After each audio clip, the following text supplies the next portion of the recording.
Hello friend, तो कैसे हो आप सब। तो आज की इस लेक्चर में हम पढ़ने वाले हैं study of utilisation of radio active isotope in the investigation of biogenetic study. तो ये हमारी first unit pharmacognosy and phytochemistry का लास्ट लेक्चर है। इससे पहले हम amino acid pathway, acetate malonate pathway, shikimic acid pathway, ठीक है, तो इन तीनों पाथवे के बारे में पढ़ चुके हैं। आज के इस लेक्चर में हम पढ़ेंगे खाली study of utilisation of radio active isotopes और इन्वेस्टिगेशन ऑफ बायोजेनेटिक स्टडी के बारे में। ठीक है, तो हमें क्या रेडियो एक्टिव आइसोटॉप्स का हमें यूजेस पढ़ना होता है, उनका यूजेस करके हम कैसे बायोजेनेटिक स्टडी करेंगे, तो उसके बारे में हम पढ़ेंगे। ठीक है, तो इसमें पढ़ना है study and of utilisation of radio active isotopes in the investigation of biogenetic studies में। तो बेसिकली जो हमारा बायोजेनेटिक स्टडी होती है, इसका मतलब होता है कि बायो माने होता है लिविंग ऑर्गेनिज्म, जेनेटिक मतलब ऑरिजिन। तो हम क्या करते हैं, प्लांट में स्टडी करते हैं कि हमारा जो मैटर बना है वो कहाँ से बना है, तो वो बायोजेनेटिक स्टडी होती है। जैसे अभी हमने 3 पाथवे पढ़े हैं, एसीटेट मेलोनेट पाथवे और ये सब पाथवे। तो ये पाथवे में जो हमारा टायरोसिन बना है तो वो किससे बना है, तो ये हमारा ये पता लगाना क्या होता है, रेडियो एक्टिव आइसोटोप टेक्निक के द्वारा हम पता लगाते हैं। ठीक है, कि जो हमारा इसमें ऑक्सीजन है वो कैसे बना है, किस ऑक्सीजन से बना है, या इसमें जो कार्बन है वो किस कार्बन से बना हुआ है, मतलब तो इससे पता लग सकता है ये एलिमेंट किस से बना हुआ है। मतलब जैसे हमने फ्लेवोनॉइड बनाए थे, टर्पेनॉइड बनाए थे, तो वो किस किस एलिमेंट से कौन से हमारे बने हुए हैं। तो हमारा यही होती है इसमें रेडियो एक्टिव आइसोटोप्स में स्टडी करना। ठीक है, तो बेसिकली आइसोटोप्स जो होते हैं हमारे क्या होते हैं, these are those element which are have same chemical properties और same atomic number but different atomic mass. तो इनके पास क्या होता है, सेम एटॉमिक नंबर होता है, बट क्या होता है, एटॉमिक मास अलग होता है। तो ये हमारे क्या कहलाते हैं, आइसोटोप्स। ठीक है, तो आइसोटोप्स में क्या होता है, जैसे ये हमारा H है तो इसका H1 एटॉमिक नंबर है और H1 ही इसका एटॉमिक मास है। तो ये हमारा क्या हो गया, नॉर्मल है। ठीक है, ये आइसोटोप है, लेकिन इसका ही आइसोटोप जो रेडियो एक्टिव आइसोटोप होगा वो क्या होगा, जैसे इसका एटॉमिक नंबर तो 1 है, लेकिन जो इसका हमारा एटॉमिक मास है 2। तो इसमें 3 फॉर्म होती है, H1 H2 और H3। तो ये हमारे तीन में जो H2 और H3 होती हैं वो हमारी क्या होती हैं, रेडियो एक्टिव आइसोटोप। ऐसे ही कार्बन में भी होती है, जैसे कार्बन के C6, तो इसका क्या है, एटॉमिक नंबर है, और जो एटॉमिक मास है 12 है। तो जो C12 है ये तो हमारा नॉर्मल है और ये आइसोटोप है। देन इससे हमारा आइसोटोप बनता है जिसका C13 जो होगा, मतलब 12 से 13 चेंज हो गया है एटॉमिक मास। तो ये C13 और C14 इसके क्या होंगे, आइसोटोप्स होंगे। ठीक है, तो बेसिकली आइसोटोप्स जो होते हैं 2 टाइप के होते हैं, एक स्टेबल आइसोटोप और एक नॉन स्टेबल आइसोटोप। जो स्टेबल आइसोटोप होते हैं, पहले उससे पहले ये समझ लेते हैं कि जो एटॉमिक मास और एटॉमिक नंबर कह रहे हैं ये होते क्या है। तो बेसिकली जो एटॉमिक मास और एटॉमिक नंबर होते हैं वो क्या होते हैं, एटॉमिक मास होता है जो होता है हमारा क्या, number of proton plus number of neutron, और जो एटॉमिक नंबर होता है वो क्या होता है, नंबर ऑफ प्रोटॉन। तो इसमें हमारे इसमें न्यूट्रॉन और प्रोटॉन की संख्या होती है और इसमें हमारे ओनली प्रोटॉन की संख्या। ठीक है, तो जैसे ये हमारा एग्जाम्पल है इसका, ये हमारे एटॉमिक मास अलग है और ये हमारे रेडियो एक्टिव आइसोटोप है।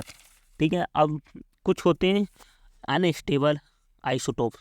स्टेबल 2 टाइप के आइसोटोप होते हैं, स्टेबल और अनस्टेबल आइसोटोप। जो स्टेबल आइसोटोप होते हैं वो तो हमारा रेडियो एक्टिव, तो ये जो है हमारे स्टेबल आइसोटोप हैं, C12 C6 और C6 12, और ये और H1 1H1 ये हमारे क्या है, स्टेबल। और जो हमारे इसकी ये बने हैं ये अनस्टेबल आइसोटोप हैं। तो ये जो अनस्टेबल आइसोटोप होते हैं ये इन्हें हम बोलते हैं रेडियो एक्टिव आइसोटोप। ये हमारे क्या करते हैं, अल्फ़ा बीटा गामा रेस छोड़ते हैं। ठीक है, तो radio active isotopes these are unstable और इमिट रेडिएशन।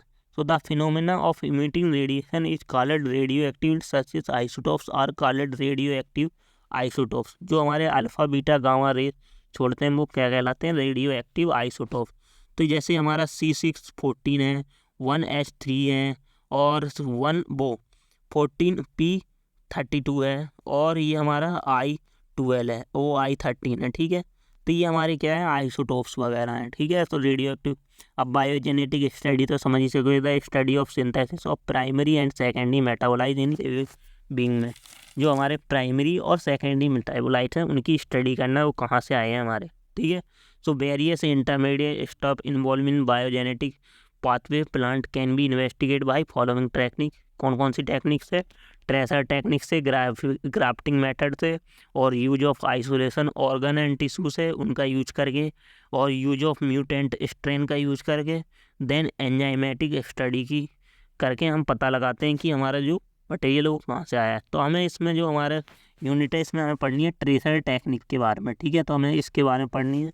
सो ट्रेसर टेक्निक हमारा इन्वेस्टिगेशन मेथड होता है बायोजेनेटिक स्टडी। तो ट्रेसर टेक्निक से हम पता लगाते हैं कि रेडियो ट्रेसर टेक्निक भी बोलते हैं इसे। ट्रेसर टेक्निक में क्या होता है, tracking by using radioactive isotopes के द्वारा हम ट्रैकिंग करते हैं कि हमारा जो फ्लेवोनॉइड है वो इसी कंपाउंड से बना है कि नहीं बना, ठीक है। तो it is the investigation of technique which use radio active isotopes to track या ट्रेस वेरियस इंटरमीडिएट और secondary metabolites in metabolic pathways in plant. जो हमारे जैसे सिकमिक एसिड पाथवे और एसीटेट पाथवे हैं, उनसे जो सेकेंडरी मेटाबोलाइट बने हैं उनकी ट्रैकिंग करते हैं, ठीक है। तो it is the investigation technique which are use to radio active isotopes to track या ट्रेस द वेरियस इंटरमीडिएट और secondary metabolite in metabolic pathway and plant.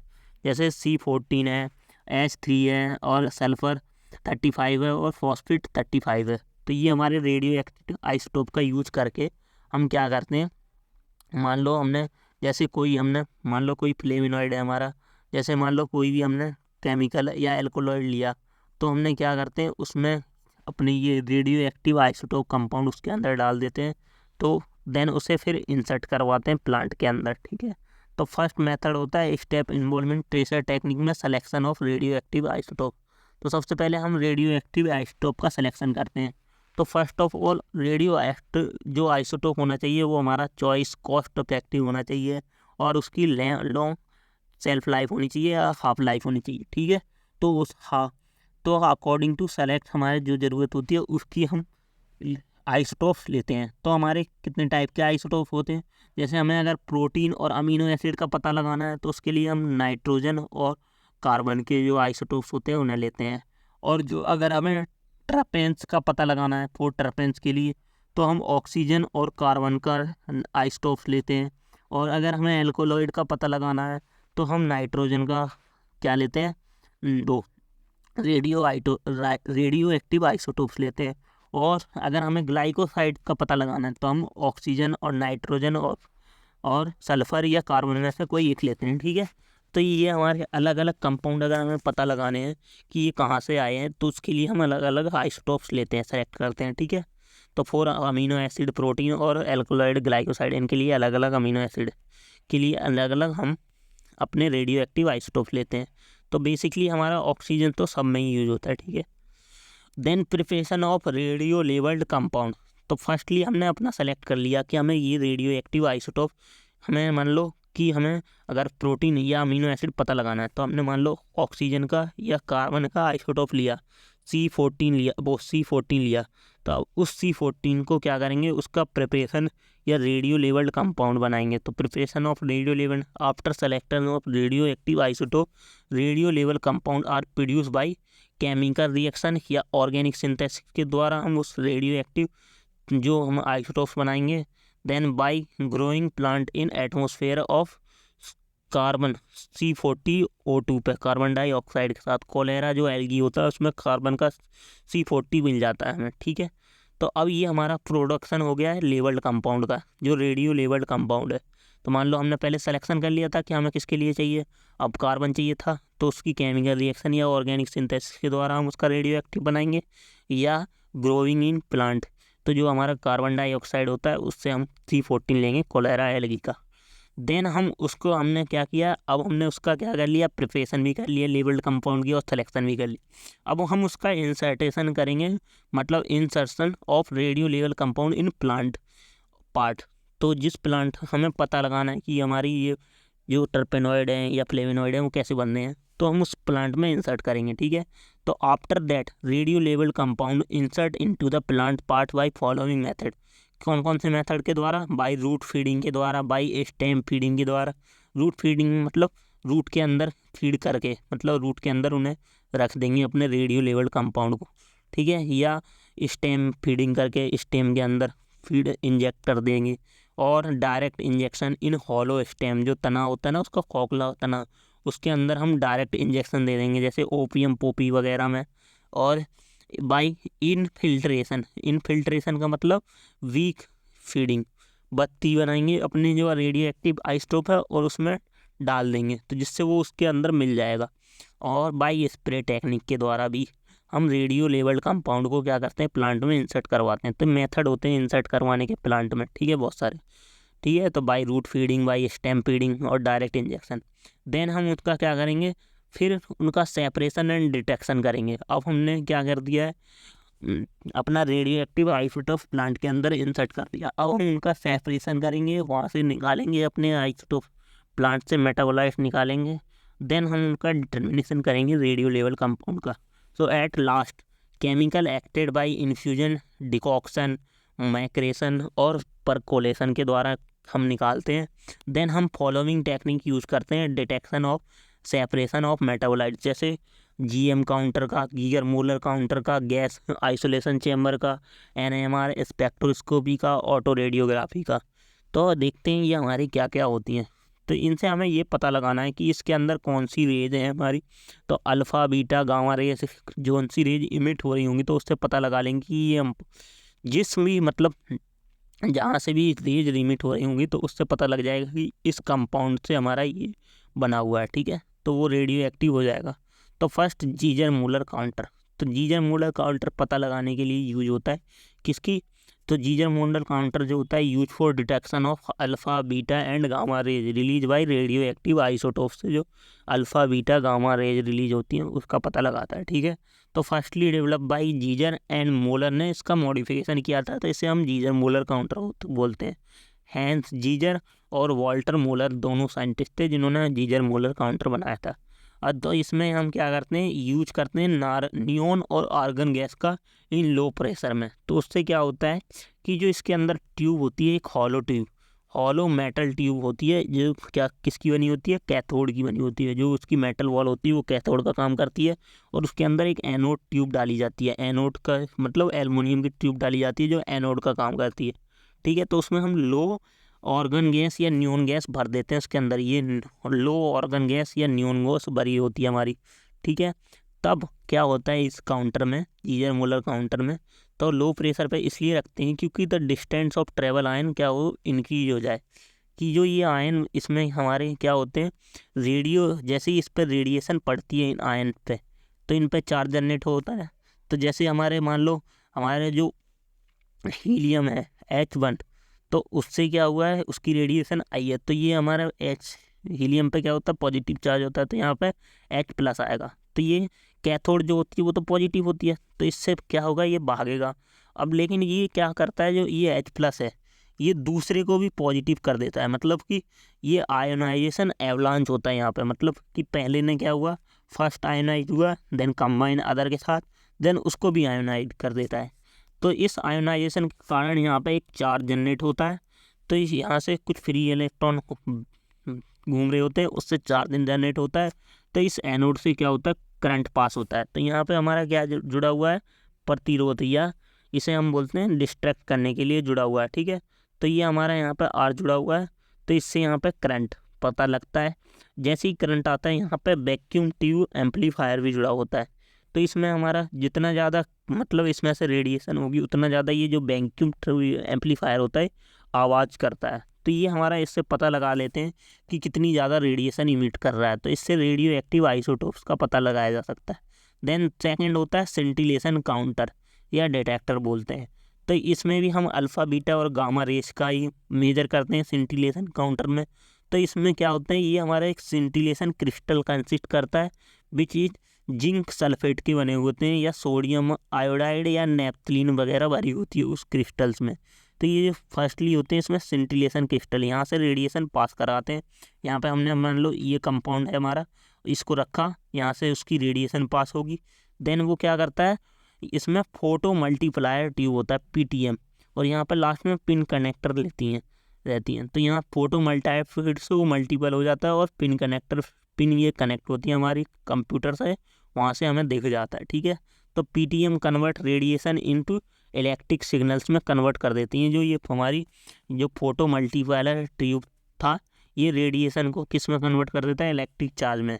So then cause flash, तो जब हमारा रेडिएशन इन सिंटिलेशन क्रिस्टल्स के साथ टकराता है तो यहाँ पे फ्लैश जनरेट होता है, मतलब आग सी लग जाती है। So flash when radiation are attach with scintillation crack, तो इसमें हम क्या करते हैं, अल्फा बीटा गामा रेस का पता लगा।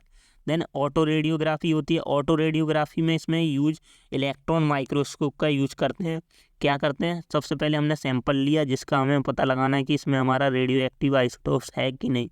ठीक है, तो हमें जैसे हमने ड्राई पाउडर्स लिया, उसमें पेट्री डिश में रखते हैं, उस पर लेयर ऑफ इमल्सन की लेयर बनाते हैं। ठीक है, देन उसे डिटेक्ट करते हैं रेडियो एक्टिव आइसोटोप मटेरियल है कि नहीं अंडर द इलेक्ट्रॉन माइक्रोस्कोप के। ठीक है, देन हमारी होती है 4 होती है NMR स्पेक्ट्रोस्कोपी, जिसे न्यूक्लियर मैग्नेटिक रिजोनेंस बोलते हैं। तो ये डिटेक्ट करती है रेडिएशन को by spectroscopic technique used in reorientation of atomic nuclear with non zero nuclear spins in external film.